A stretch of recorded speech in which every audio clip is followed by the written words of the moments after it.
ആരൊരാൾ പാടുന്ന താരാട്ട് കേട്ടാലും മിഴികൾ നിറയുന്നതെന്തേ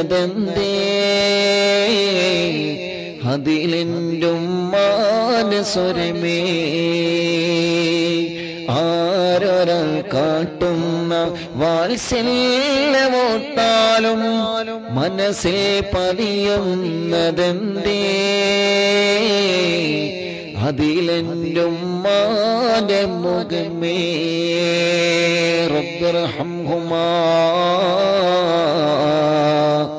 കമാ റബ്ബയാനി സഗീറാ. അല്ലാഹുവേ, ഞങ്ങളെ ജീവിച്ചിരിക്കുന്ന ഉമ്മമാർക്കും ബാപ്പമാർക്കും വലിയുമ്മമാർക്കും വലിയുപ്പമാർക്കും നീ ദീർഘായുസ്സ് നൽകണം.